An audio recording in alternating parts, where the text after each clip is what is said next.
అండి నమస్తే నేను Jhansi welcome to our channel all in one channel. ఎలా ఉన్నారని అందరూ బాగున్నారా? నేనైతే చాలా బాగున్నాను. మీరు కూడా చాలా చాలా బాగుండాలని మనస్ఫూర్తిగా కోరుకుంటున్నాను. ఈరోజు అందరికీ ఉపయోగపడే అద్భుతమైన అమేజింగ్ రెసిపీ అయితే మీకు షేర్ చేస్తున్నానండి. పాల తాలికలు ఎలా ఈజీగా చేసుకోవాలనేది ఈ టిప్ని అయితే షేర్ చేస్తున్నానండి. చాలా ఈజీగా సింపుల్గా ఇలా చేసేసుకోవచ్చు.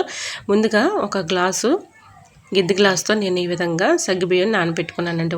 శుభ్రంగా వాటర్లో క్లీన్ చేసుకొని నానబెట్టుకోవాలి. అలానే ముందుగా నేను బెల్లం పాకం కూడా రెడీ చేసుకొని పక్కన పెట్టుకున్నానండి. ఈ పిండి నేను తడి బియ్యాన్ని ఈ విధంగా మిక్సీ పట్టేసి ఇలాగా పిండిని చల్లించుకుని ఇలా పిండిలో కొంచెం బెల్లం పాకం వేసేసి ఈ విధంగా తాలికలను అయితే రెడీ చేసుకున్నానండి. 1 లీటర్ పాలు అయితే తీసుకున్నాను. ముందుగా గిన్నెలో పాలు పోసి బాగా మరిగించిన తర్వాత సగ్గుబియ్యం ముందుగా నానబెట్టుకున్నటువంటి సగ్గుబియ్యాన్ని వేసేసి కొంచెం ఉడకనట్లుగా ఉన్నప్పుడే ఇలా తాలికలను కూడా వేసుకొని ఒక 10 నిమిషాలు అలా ఉంచేసుకోవాలండి. ఇలా సగ్గుబియ్యం కొంచెం ఉడికిన తర్వాత తాలికలు కూడా వేసుకొని వెంటనే కదపకుండా ఒక 10 నిమిషాలు ఆగి తర్వాత గరిటె పెట్టి తిప్పుకోవాలండి. ఈ విధంగా నేను మిక్సీ జార్ తీసుకొని దానిలో కొద్దిగా పంచదార వేసుకొని 4-5 యాలకులను వేసుకొని ఇలా మిక్సీ పౌడర్ లాగా పట్టుకున్నానండి.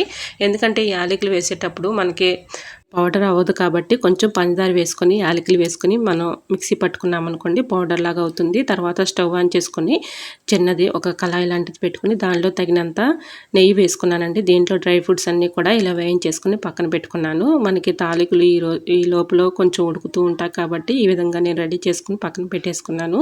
10 నిమిషాలు ఆగిన తర్వాత తాలికలని ఈ విధంగా గరిటె పెట్టి తిప్పుకుంటూ ఉన్నామనుకోండి స్లోగా తిప్పాలండి. ఎందుకంటే తాలికలు మనకి ఇలా ఇరిగిపోతాయి కాబట్టి స్లోగా ఇలా తిప్పుకుంటూ గరిటె పెట్టి ఈ విధంగా ఇలా చూసుకుంటే మనకి ఉడకంది తెలిసిపోతుంది. తాలికలు చక్కగా రావాలంటే ఇలా కొంచెం వరి పిండిని ముందుగా తాలికలు చేసుకున్నటువంటి పిండిని నేను పక్కన పెట్టేసుకున్నానంటే ఈ పిండిలో కొద్దిగా వాటర్ పోసి ఇలా తాలికలు ఉడికేటప్పుడే ఈ వాటర్ని అందులో పోసామనుకోండి చక్కగా చిక్కబడుతుంది. తర్వాత యాలకుల పౌడర్ మనం మిక్సింగ్ పట్టుకున్నాం కదండి అది కూడా అందులో వేసేసి ఇలాగా బెల్లం పాకాన్ని ఇలా వడకట్టుకొని పక్కన పెట్టుకున్నానండి. ఇందులో బాగా ఉడికిన తర్వాత తాలికలు నేను గరిటె పెట్టి చూసిన తర్వాత ఉడికాయండి. ఈ విధంగా నేను బెల్లం పాకం కూడా ఇలా ఇందులో పోసేసాను.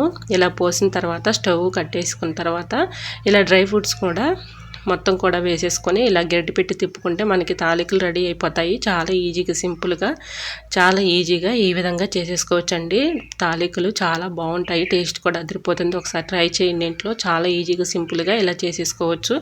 మనకి ముఖ్యంగా పాలు చిక్కగా ఉంటే తాలికలు కూడా మనకి చాలా చక్కగా టేస్ట్గా ఉంటాయండి. టేస్ట్ అయితే అదిరిపోతుంది. సో ఒకసారి ట్రై చేసి చూడండి. హోప్ ఈ వీడియో మీకు నచ్చింది అనుకుంటున్నా. నచ్చితే మాత్రం ప్లీజ్ అండి చూస్తూ ఉండగానే చిన్న లైక్ చేయడం మాత్రం మర్చిపోకండి ఫ్రెండ్స్. మీరు ఇచ్చే చిన్న లైక్ నా సపోర్టింగ్గా ఉంటుంది.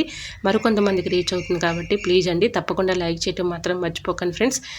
ఇంతవరకు మన ఛానల్ను సబ్స్క్రైబ్ చేసుకోకపోతే ప్లీజ్ సబ్స్క్రైబ్ మై ఛానల్. ఓకేనండి, మరికొన్ని టిప్స్తో మళ్ళీ మీ ముందుకు వచ్చేస్తానండి. అంతవరకు బాయ్. అందరూ బాగుండాలి, అందరూ నేను ఉండాలని ఆశిస్తూ నేను మీ Jhansi. Thanks for watching. Bye bye.